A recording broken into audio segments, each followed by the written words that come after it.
The academy gate is busy when someone suddenly yells out a name. Raymond. The crowd instantly shifts focus. A guard checks the nameplate in his hand, eyes scanning carefully, and yeah, the name matches. The examiner looks up at the hooded figure, still unsure. Raymond. Finally, the hood drops. It's Russell Raymond, the fallen heir of a founding family, standing there with those sharp red eyes. The crowd whispers in disbelief. Isn't that the cursed noble bloodline? Russell clenches his fist. He's clearly holding something back, but he's not the same helpless kid anymore. He steps forward, his cloak swaying. The crowd whispers, confused by his rough, almost mercenary-like outfit. The guards confirm his identity. With a nod, they step aside. Russell Raymond is officially allowed in. The guards whisper among themselves, realizing who he is. That guy, he's from the Raymond family, one of the founding families. But the crowd's confused.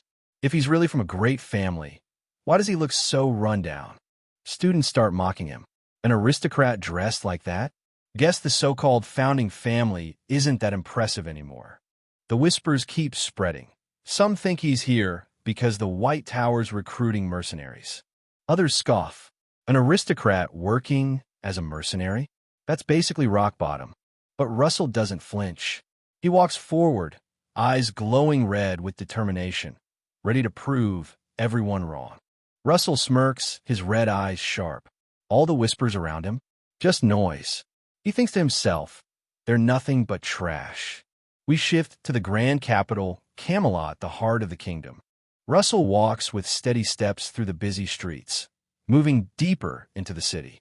Russell looks up at the towering magic tower, the place where the kingdom's strongest guardians reside. He remembers his past, how he once gave everything just to get accepted into that tower. Not for glory, not for himself, but to stop his family from crumbling into ruin. Russell remembers the screams, the chaos that tore everything apart. His father died on the battlefield, fighting against the Empire. And with his death, the family was forced to abandon their castle and flee. Russell recalls the desperate thought. He had to join a magic tower if he wanted to take back what his family lost. We see him as a child, crying out for his mother in the middle of the chaos. But he's dragged away, clutching onto the only thing left, his mother's ring. In the end, that dream of restoring everything was nothing but impossible for him back then. Russell remembers the harsh truth. He didn't even make it to the magic tower. He got kicked out of the academy before that. Standing before the council, his name gets called out, Russell Raymond. The judge announces his failure. 3 failing grades, the first ever in the academy's entire history. The judges admit he's smart with theory, but the truth stings. He can't even reach the second circle of magic. The judges admit he's smart with theory, but the truth stings. He can't even reach the second circle of magic. Russell grips his chest, hearing it again, the curse he was born with. Mana vein narrowing. Because of his frail mana veins, he can only absorb a tiny amount of mana.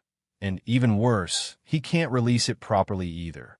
For a mage, mana vein narrowing is basically the worst punishment possible.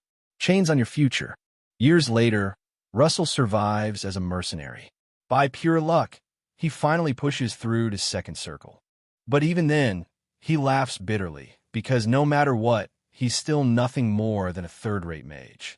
An officer steps out of the hall, announcing the end of today's registration for jobs.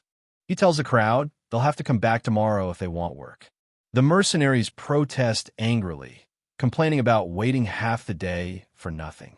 Russell, unfazed, just mutters to himself, beggars can't be choosers. Other mages talk about the museum hiring temporary workers. Maybe they should try their luck there. But then comes the catch. The museum only wants weak first circle mages, basically for cleaning duty. Russell scoffs to himself. Going there would just be humiliating. Russell leans back against the wall, drained.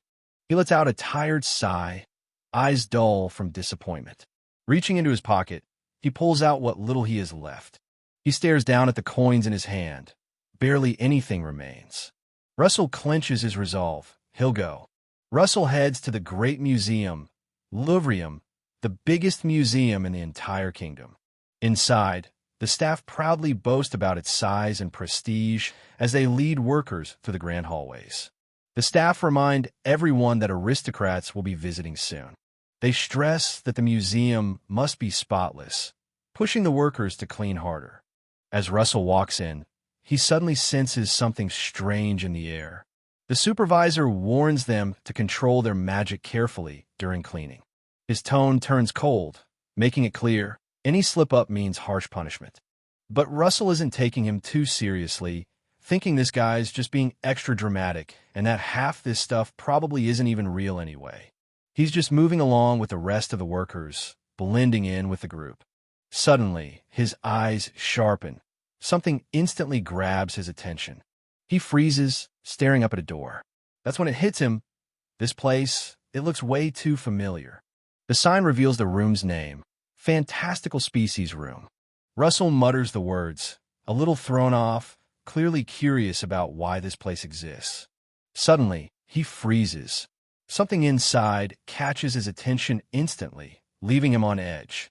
Suddenly, his pocket starts buzzing like something inside is reacting on its own. He quickly checks and realizes it's the ring, that thing shaking like crazy for no reason. He pulls it out, and the ring is glowing, radiating with an ominous light. Something big is about to go down. Russell stares at the ring in shock. He realizes it's his mother's ring, but it's glowing like never before. His attention snaps toward the massive door ahead, something about it pulling at him, as if the ring and that room are connected. His face hardens, eyes burning with determination. He knows he's about to uncover something big. Russell suddenly feels his legs moving on their own, like something's guiding him deeper inside.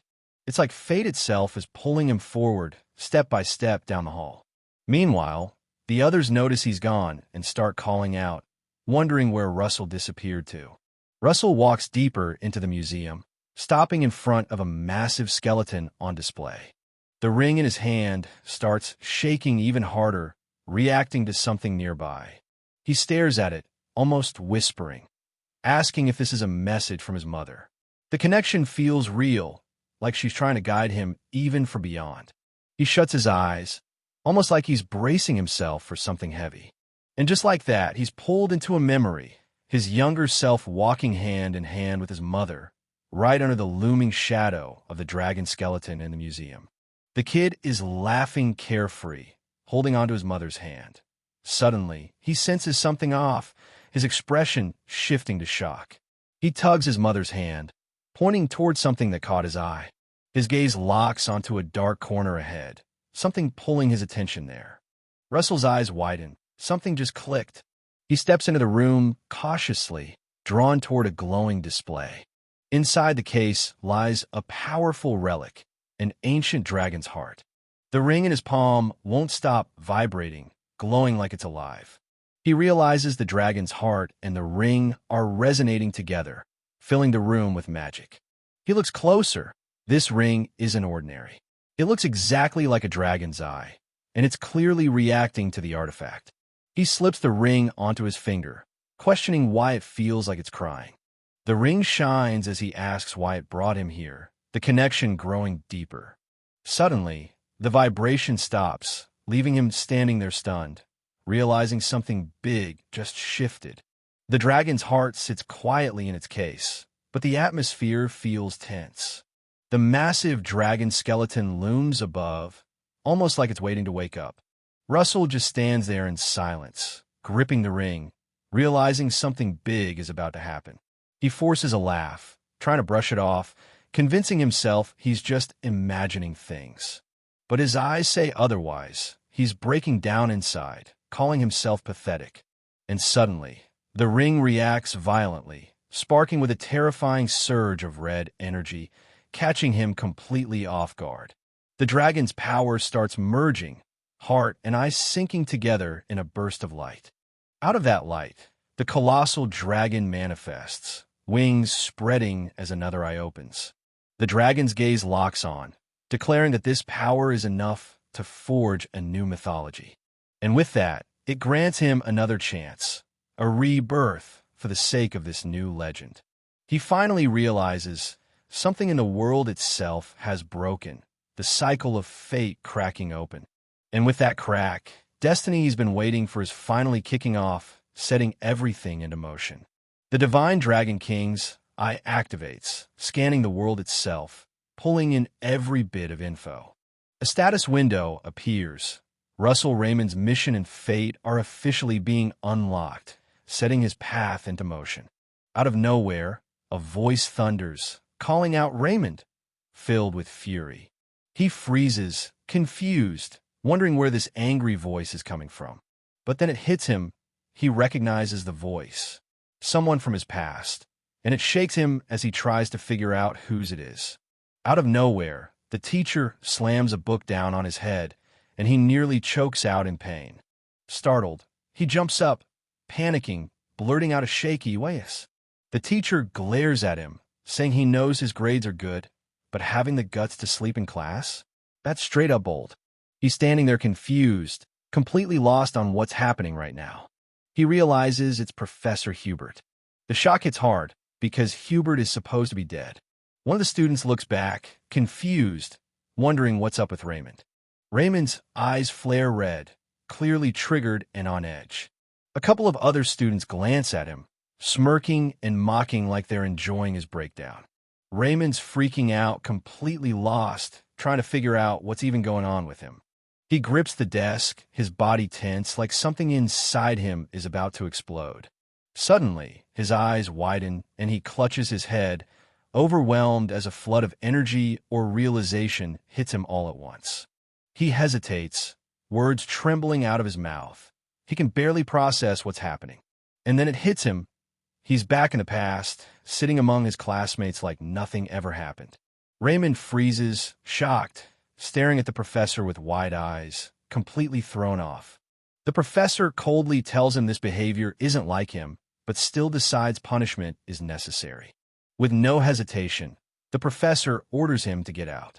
Raymond stumbles back, eyes wide, realizing something insane is happening right in front of him. He looks down, stunned, as the thought hits him. This is time travel. And then, face to face, he meets a cloaked figure radiating mystery. Raymond can't even process it fully. This doesn't feel like normal magic. It feels way beyond that. He's standing there, processing everything, realizing this isn't just random. It's connected. He looks down at his hand and notices the rings completely gone. Thoughts hit him. Was it really another chance? Did his mother somehow have a hand in this? The professor calls out Russell's name, clearly not happy. Russell bows his head, apologizing, knowing he messed up. The professor tells him they need a one-on-one talk and orders him to come to his office at lunch. Russell reluctantly agrees, while the professor says he'll be waiting for him. He's standing there, low-key shocked, realizing it's been ages since he last got scolded. Instead of feeling down, he actually smiles, almost like he's enjoying this throwback vibe. But just as he starts to relax, someone sneaks up and lands a clean hit, catching him totally off guard. Raymond snaps, shouting back in anger, his eyes blazing with fury. But the bullies surround him, mocking his words, grinning like they own the place.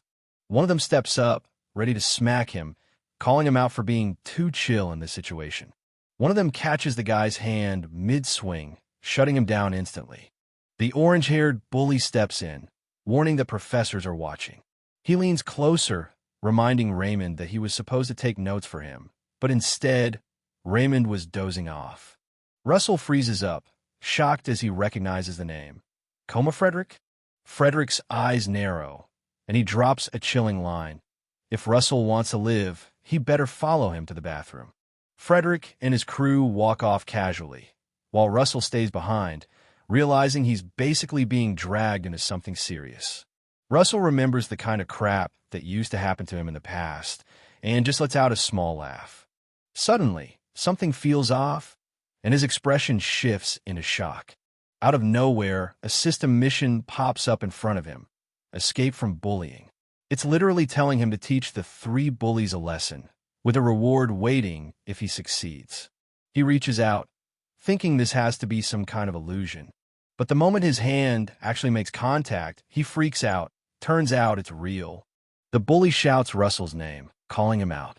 He faces Russell, smirking, saying there's no point in running inside the academy. With that sly grin, he taunts Russell, telling him if he's scared, he can go ahead and try. Russell locks eyes, calm but firm, and agrees he's ready to face them. He decides the mission can wait. Right now, his focus is on putting those bullies in their place and teaching them a lesson they won't forget. Russell recalls his past as a mercenary, fighting in blood-soaked battlefields against terrifying beasts under a burning sky. He remembers the monster's overwhelming killing intent, far more terrifying than anything he's facing right now. Snapping back to the present, Russell looks at the bullies and scoffs. Compared to those monsters, these guys are just child's play. The bully smirks, mocking Russell, calling him a larva bastard for finally showing up. Russell doesn't hold back. He shoots back, calling him a bedbug bastard, grinning with confidence. The bullies are caught off guard. They whisper among themselves, thinking Russell's completely lost it, because this isn't the reaction they expected. Russell stares the bully down without flinching, his calmness only making the situation more tense. The blonde bully snaps, furious, yelling at Russell like he's begging for a fight. He lunges in with a wild swing, but Russell sidesteps with ease, making the guy look sloppy and desperate. Russell gets right up in the bully's face, his sinister smile making the guy freeze up. The vibe flips instantly. Russell's the one in control now. Without hesitation, Russell drives his fist straight into one of the bullies, sending him flying back in shock and pain. Another bully steps up, but before he can even react, Russell's already landed a brutal kick, dropping him flat. The bully lunges at Russell, shouting in rage, but Russell doesn't flinch. Instead, he counters with a devastating punch straight to the face. The guy gets blown back like a rag doll, crashing into the ground with a thunderous slam, while another bully just watches in shock. The leader smirks, almost amused, muttering like he can't believe Russell actually fought back this hard. The bully throws out an insult, mocking Russell for picking up martial arts since he can't use magic. He doubles down, sneering about Russell coming from a fallen family. Then he flexes his hand, revealing glowing rings, hinting he's got something extra. With a smug grin, he reveals his trump card. Artifacts are allowed, and he's about to use them against Russell. The bully charges forward, swinging with his artifact-powered strike, yelling that Russell should just die. But Russell doesn't flinch. He stands calm, letting the attack close in without moving an inch. Just before the hit lands, Russell grabs the bully's wrist mid-swing, completely shutting down the attack like it's nothing. Frederick's hand is shaking like crazy.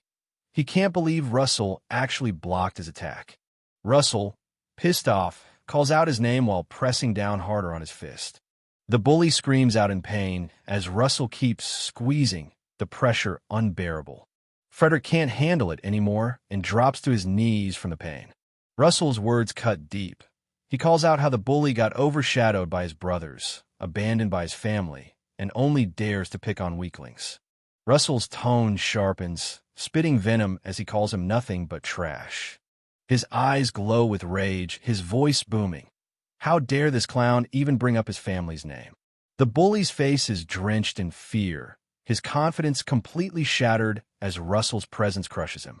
Russell's body looms over him, eyes glowing like a beast, while the bully stammers, begging for him to wait. In sheer desperation, the bully screams at the top of his lungs, pleading for Russell to listen. But Russell doesn't hesitate. His attack lands, cutting off the bully's cries instantly. Russell walks away, his eyes glowing as he warns them to behave properly from now on. He adds one last chilling line, telling them to act right if they don't want to die, leaving the bullies on the floor completely shaken. The sound of footsteps echoes. Someone is quickly approaching the scene. Russell slumps against the wall, clearly exhausted after everything that just went down. He covers his face with his hand, thinking to himself if maybe he pushed things a little too far. Russell leans back against the wall, his body drained as he mutters that his eyes feel heavy. Suddenly, a glowing blue system screen appears right in front of him, catching his attention. The reward pops up clearly. It's the lowest grade magic stone, a consumable item. Russell's just sitting there all confused in chibi mode, staring at the glowing stone like, what is this thing? He picks it up, and the stone lights up in his palm, sparkling like it's holding some serious power. Russell's shocked, looking at the floating text, realizing this isn't just for show. The system's telling him to eat it, and he can't believe it. He's looking at the stone, thinking how even barbarians wouldn't be dumb enough to eat rocks. But then the system prompt pops up, pushing him toward using it. Without hesitating further, he brings the mana stone to his mouth, ready to consume it. The system confirms he actually ate it, consuming the lowest grade mana stone. Russell eats the mana stone, and immediately he realizes this thing isn't just food, it's an opportunity. Suddenly, his body starts glowing, that energy rushing through him like fire. Out of nowhere, an explosion of power bursts out, and Russell can't believe what's happening. The system pops up, letting him know he just absorbed the mana inside the stone. Suddenly, his chest flares up with a violent surge of energy. His whole body is wrapped in fiery mana as it rages out of control. He grits his teeth, realizing the mana isn't staying inside. It's leaking out of him. The system hits him with a notification. Mana inside the circle starts rising. His heart ignites as the mana surges straight into it, fueling the circle. The chaos begins to calm, his body stabilizing as he exhales in relief. Russell smirks, his confidence skyrocketing. He's like, with this method, finally realizing he's onto something big. His expression sharpens, eyes glowing with determination. He declares that he can overcome mana vein, narrowing once and for all. He recalls everything being taken away, the fall of his family and the humiliation of being expelled from the academy. The memory continues, showing the version of himself who barely scraped by as a third-rate mercenary mage. But now, with his second chance, he declares with conviction that he can rewrite his destiny and change the future that once destroyed him. Russell walks into the room after being called in. He sees the professor already waiting inside, calm and composed, and gets told to sit. Russell takes his seat, tense but respectful, as the professor addresses him directly by name. The professor notices something's off and points it out, saying Russell isn't acting like he usually does today. Russell looks up, hesitant, almost like he's about to say something important. In a light-hearted cut, the professor gently asks if Russell is going through something tough. While sipping his tea, the professor mentions hearing rumors that Russell's classmates are bullying him. Russell remembers this man, Professor Hubert, was the one person who never gave up on him in his past life. Russell finally smiles faintly, ready to say the words he's always wanted to. He assures the professor with confidence that there's no need to worry. Shock flickers across the professor's face as Russell thanks him sincerely. The professor plays it cool, saying it's his job as a teacher to look after his students, while Russell just laughs it off. But then he flips the mood, reminding Russell he was caught dozing off in class. So, yeah, a punishment's coming. He lays it down. Russell's assignment is no joke, an analytical report covering a chunk of their elemental studies textbook. Professor Hubert drops a heavy line, saying even the seniors struggle with this section. He slams the book on the table, making the assignment official. Russell's eyes widen as a system prompt pops up. Even school assignments are treated as missions now. The professor smirks, asking if the task feels too tough for him to handle. Russell calmly shuts it down with a single word, no, showing he's ready to take this challenge head-on. Russell thanks the professor with a genuine smile, finally feeling like he's not alone. Later, he's back in his room, completely drained, slumping on the desk, surrounded by stacks of books. But instead of complaining, he looks at the assignment and realizes it's not even that hard for him now. He remembers his past life, where his mana was useless, so he drowned himself in theory, studying like crazy to compensate. Even when he was out there grinding as a mercenary, he never let go of the books, always pushing to learn more. But now, standing in this new life, he's realized just studying won't cut it. There's something else just as important, mana vein training. The narration kicks in. Mana veins are introduced as the literal pathways that circulate mana throughout the body. We see him pushing himself hard in training, inhaling deeply. As the explanation continues, mana is absorbed through breathing. The narration explains further. Once mana is absorbed, it flows through the veins and gathers at the heart, the core of power circulation.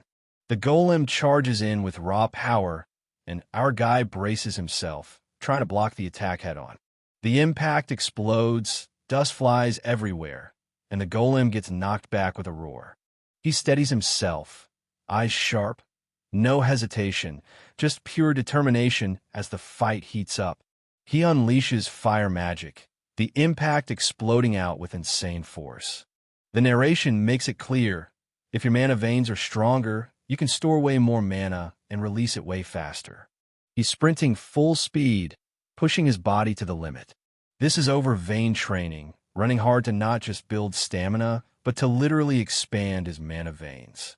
Now, he switches to wizard body training. Every push-up forces his muscles to adapt, replacing tissue with stronger mana channels. Russell's grinding hard, training his body to strengthen his mana veins. The logic is simple: tougher body, stronger flow of mana.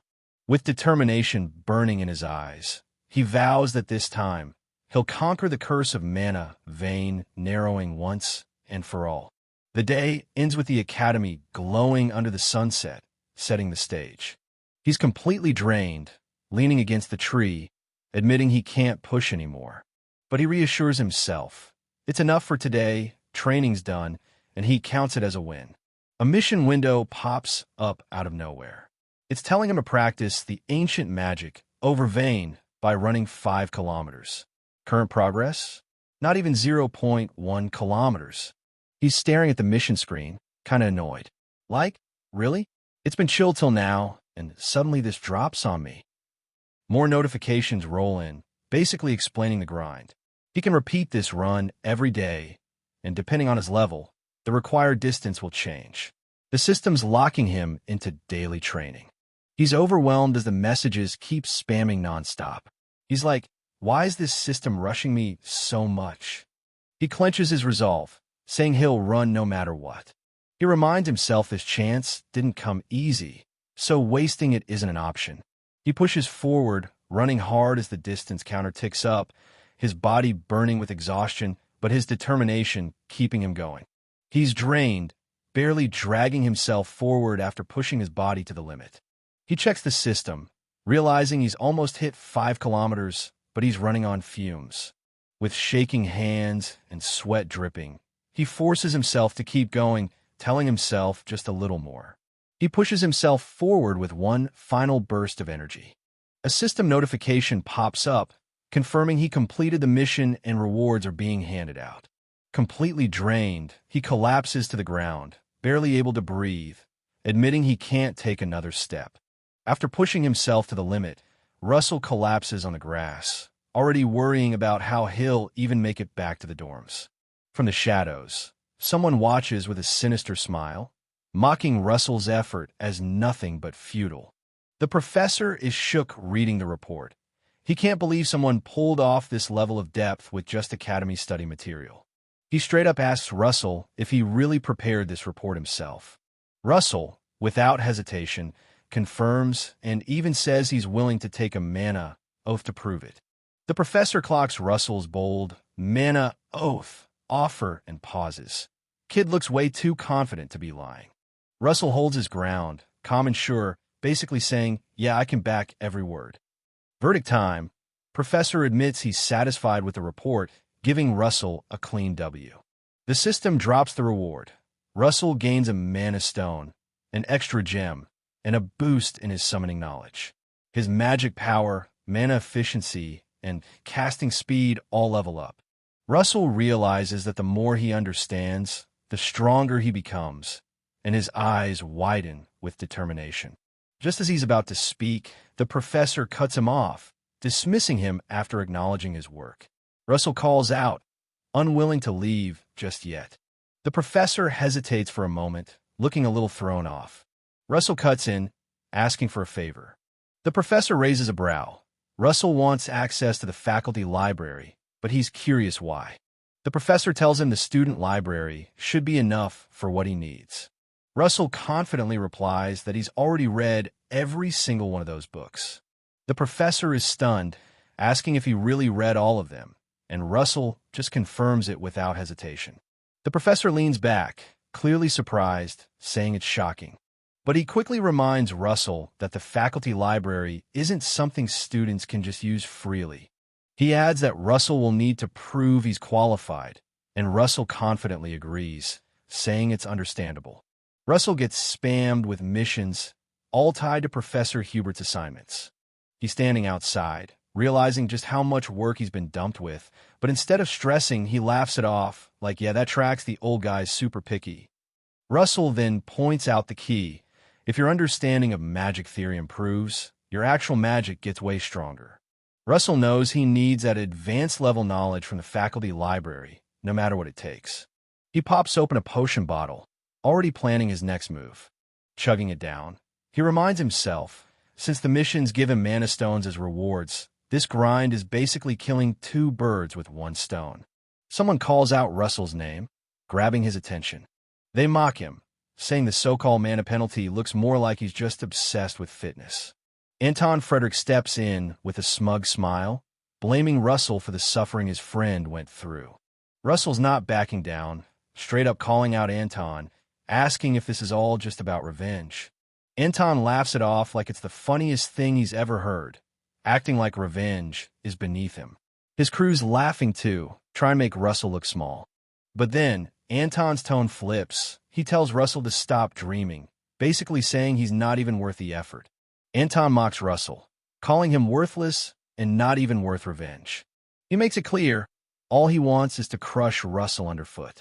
With a twisted smile, Anton brushes past him, telling Russell he'll see him in class like nothing happened. Anton's lackeys question him about not crushing Russell right away, but Anton just smirks and says there's no point. Without an audience, it's meaningless. Russell clocks what's next, practical magic combat, and steels himself to head in. The course kicks off with spell exchanges and explosive duels. This is the class built on real combat. He remembers how this was where he always got humiliated and braces himself to change that script. Russell's on the ground, staring up at Anton, who's towering over him like he owns the place. Anton smirks, mocking Russell, while Russell's inner thoughts hit. He realizes he's been too careless. Russell sharpens up, determined, telling himself he has to be ready for what's coming. After finishing his assignments, he rushes over and hands them in without wasting any time. Russell confirms the mana stones are ready. Just as he reaches out, he hesitates, realizing the risk. Doubt creeps in. Can his unstable mana load even handle the mana stone, or will it crush him instead? He decides to fully trust the training he's built up till now. Without hesitation, he bites down and crushes the mana stones with his teeth. His body starts reacting instantly, the raw mana surging inside him. His whole body bursts into flames of mana, the energy exploding violently around him. The pain is unbearable. His body feels like it's burning from the inside out. Through the agony, he grits his teeth and focuses. He knows he has to carve a path for the mana before it destroys him. He's forcing himself to control the raging mana, trying to mold it into something usable. He raises his hand, feeling the raw energy surge violently through him. With gritted teeth, he pushes the flow, shaping it with sheer will, twirling the mana and carving out a brand new circle. He knows if he fails now, it's game over. His heart won't be able to handle the strain. He stares ahead, fully aware that his body is at its absolute limit. But despite the risk, he clenches his teeth and decides. He's already made up his mind to push through. Russell's forcing all his focus, his body wrapped in blazing mana, as he channels everything into control. He grips tight around the energy, swearing he won't let it escape. With pure determination, he vows this power will be his, no matter what. A massive burst of mana shoots out like a beam, shaking the building to its core. Russell looks up in shock and awe, realizing he actually pulled it off. His chest glows with a magic circle, the power settling inside him. With determined eyes, he confirms it. He's successfully stepped into the second circle. The professor's shook that all the assignments are actually done. He calms himself and says there's still one last question. Unlike the rest, this one feels way more serious, like it's digging at the real truth. The examiner hits him with a heavy question about the four structures of magic, asking which one matters most. He suddenly realizes this is something even he only figured out recently. Kind of wild to throw at a student. He slams his hand on the table, about to change the question before it gets out of hand. Russell leans in with confidence, ready to drop the answer without hesitation. The professor's eyes go wide. He's shook. He can't believe Russell actually knows the answer to a question even he barely figured out himself. He finally speaks up with confidence, ready to reveal the answer. And then, without hesitation, he declares the truth. The most important part of magic is the mental image. The professor goes silent, his clenched fist showing just how much this answer hit him. The professor's stunned, fumbling with his words, asking why Russell thinks that way. Russell calmly explains, magic is basically manifesting something into reality using mana. Then he adds on, saying the world breaks down this progress into 4 different levels. First, assimilation. It's all about understanding how natural phenomena work. Then comes the mental image, where you visualize that knowledge inside your head. Next step is construction, building the formulas to give shape to that image. Finally, manifestation, when the magic fully takes form in the real world through those formulas. He's explaining that understanding, construction, and manifestation can all be mastered with enough study and hard work. But then he points out the twist. Mental image isn't something you can grind your way into.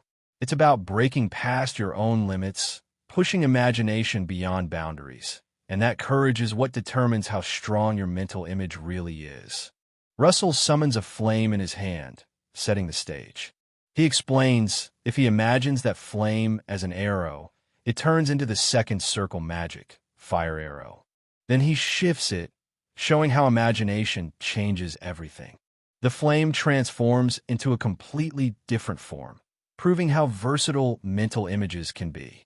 Russell's inner thoughts hit hard. He realizes if he pushes past the limits of his own imagination, the possibilities are endless. He feels the rush of mana exploding, proving he can shape that energy into anything. And just like that, he forges something that shouldn't even exist in this world, a miracle born from pure imagination. The professor finally acknowledges Russell's point, agreeing with his sharp answer. A flame bursts into his hand, showing a live example of magic in action. He compares it with contradictions in nature, like sunlight shining in shade. He clenches his fist, the fire sparking out, emphasizing that it all begins with truly understanding the world. Russell straight up flexes his knowledge, saying magic doesn't just stop at understanding. It pushes all the way to twisting the actual rules of the world. He drops the final line, declaring with confidence, that is what magic is. The examiner looks at him, completely shook, realizing this kid isn't normal. He's something else. The professor looks at Russell, realizing his hunch was right. He smiles and tells Russell the student library isn't enough for him anymore. A system notification pops up, rewarding Russell with access to the professor's library and 2 low-grade mana stones. Russell steps into the professor's library, looking around at the endless shelves towering over him. As he keeps walking, he realizes even just the first floor is massive. Russell compares it in his head. It's nothing like the small student library. This place feels like a whole new world. Russell finds books like Magic's 3-dimensional ballistic trajectory and intensive magic botany. He picks one up and realizes this stuff is actually practical. And at the same time, it still keeps the core theories of magic intact. Someone new steps into the library, heels clicking against the floor. Russell's locked in, reading a magic book, but suddenly a voice interrupts him. His eyes snap wide open, instantly on guard. Who just showed up? Russell's eyes go wide. He's clearly caught off guard by this sudden appearance. He turns his head, confused, as the mysterious voice calls out to him. And then, boom, the reveal. Standing there with a confident smile is none other than Darius Snow White herself. Russell respectfully greets her, introducing himself to the Flame Tower Master. Russell's inner thoughts reveal just how insane her power is. She's at the 8th circle, a realm barely anyone in the world has reached. On top of that, despite being over 80, she uses insane amounts of mana to maintain her youthful look. Darius smiles, acknowledging his recognition, and simply says, "Oh, so you know of me." Russell is thrown off, wondering why someone like her is even here. She, on the other hand, smiles and tells him there's no reason to be nervous. She casually hands Russell a lollipop, saying she's just a fellow traveler on the same path as him. Nothing more. Russell looks confused and a little awkward, pointing to himself like, "For me," while she keeps holding out the candy with a playful vibe. Darius looks at Russell curiously and asks how a mere student managed to get access to the professor's library. Russell, a bit nervous while chewing on the lollipop, admits that Professor Hubert was the one who gave him permission. Darius raises an eyebrow in surprise, almost amused, questioning how that strict man could have allowed it. Darius acknowledges Russell's sharpness, saying it makes sense since he was studying something pretty advanced. Darius straight up points out that Russell's mana is not only extremely pure, but also distributed in a way that's crazy stable for someone his age. She scans Russell with sharp eyes, calling his mana rare. Russell freezes inside, wondering if she figured out something about him. She quickly reassures him with a calm, "Don't worry." She adds that she's not here to scold him, keeping the tension low. Russell bows slightly, thanking her, clearly still tense but respectful. Suddenly, she slams her staff into the ground, releasing a surge of power. Russell's eyes go wide, stunned by the sheer force radiating from her. She tells him to grow to the best of his abilities as magic energy swirls around, wrapping him in overwhelming light. Russell steps out of the professor library, thinking to himself that he didn't expect to meet someone like that here. He reflects on it as a huge gain, but just then, someone spots him and calls out, "Isn't that Russell?" Other students see him leaving the professor library and instantly start gossiping, questioning why a student like him was even there and acting like he's more than he is. The other students are whispering, clowning Russell, saying he must have buttered up a professor to sneak into the professor's library. One of them throws shade, telling Russell to try your best, but you can hear the sarcasm dripping. The dude grins menacingly, saying it won't matter anyway. Russell, on the other hand, fires back with a confident smirk, clearly unfazed. The scene shifts to the arena for real situation magic battle studies, where the students will put their skills to the test. The professor explains the rules. When a name is called, that student comes down and chooses their opponent. Usually, professors call out the weakest students first, so they can still pick someone closer to their level. Russell's just chilling, remembering how in his past life, he was always the first one picked for these battles. Other students are already betting he'll be chosen again, mocking him because of his condition. Some are even begging to fight him, hoping for an easy win to boost their grades. The professor announces it's time to call out the first student for the match. Everyone instantly assumes it's going to be Russell again, whispering and laughing. But the professor shocks them by calling out Anton Frederick's name instead, leaving both him and his friend dumbfounded. The students are shocked.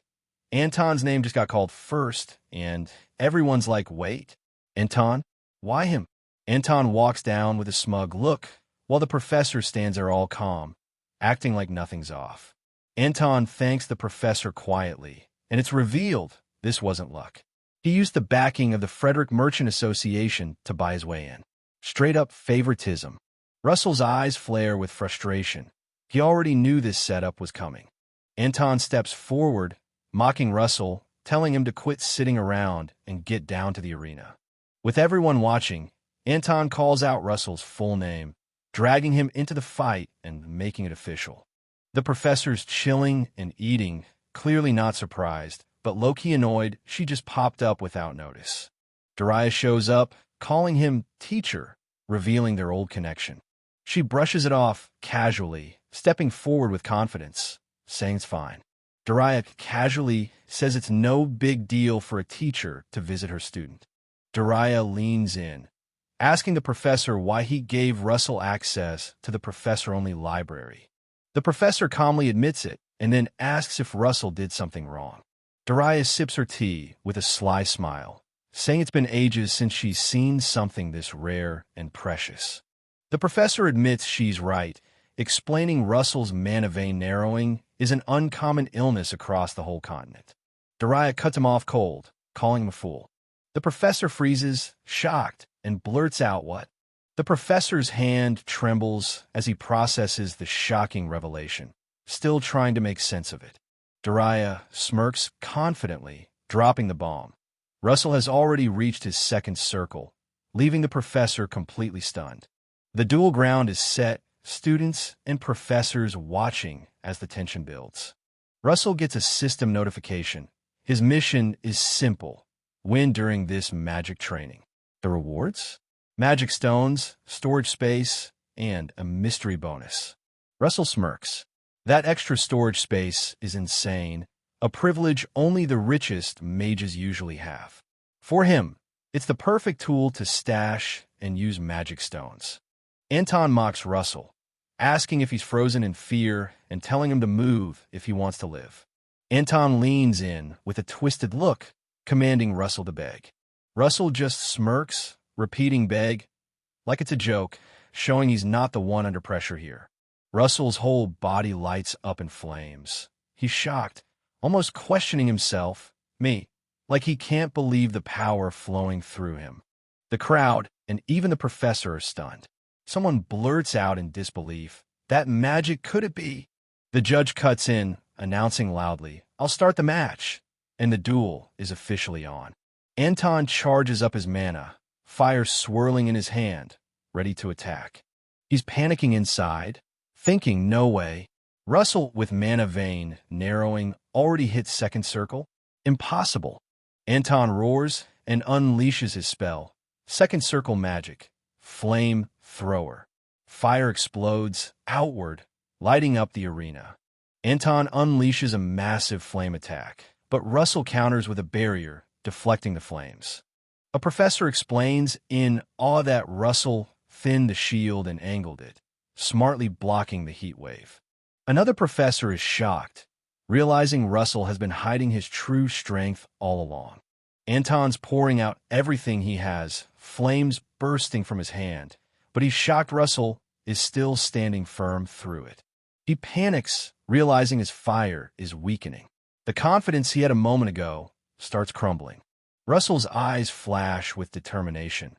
This is the opening he's been waiting for. Russell launches a powerful spell, conjuring a blazing fire arrow with insane precision. The fire arrow cuts through the air like a missile, forcing Anton onto the defensive. Anton barely manages to block, his mind racing. He can't believe Russell actually pulled off a second circle spell. Anton braces himself behind shield, but Russell's fire arrow slams right into it with explosive force. Anton's face twists and strains, the heat pressing down on him as he grits his teeth, calling Russell an insect. Suddenly, his eyes widen in shock. Something just caught him completely off guard. Russell doesn't stop. He's already casting another fire arrow, shocking everyone with his insane speed. The arrow shoots forward like a blazing missile, tearing through the air. Multiple fire arrows rain down, slamming into Anton's barrier with overwhelming force. The professors are shook. One of them blurts out that Russell might be double casting. Another professor shuts that down, explaining it's not double casting. Russell's just casting so insanely fast that it looks like it. Anton, trying to keep his pride, taunts Russell, mocking him for only throwing out fire arrows. Anton switches up his tactic, putting up a shield specialized to block fire. He reveals its high-level magic, circle magic 2, protection from fire. But Russell just smirks, saying he's been waiting for this moment all along. Anton's thinking he's got the perfect plan, just let Russell burn through all his mana, then strike back for an easy win. But Russell's already moving. canceling his spell mid-cast and shifting into something new. Suddenly, a surge of wind magic erupts, blasting through the arena and catching Anton completely off guard. Anton is completely shocked, eyes wide and panicked, yelling out in disbelief at what he's seeing. Russell fires off a circle magic too, wind arrow, breaking through the fire-specialized shield. Anton gets blasted back, stunned, realizing Russell not only identified his shield, but instantly switched his spell to counter it.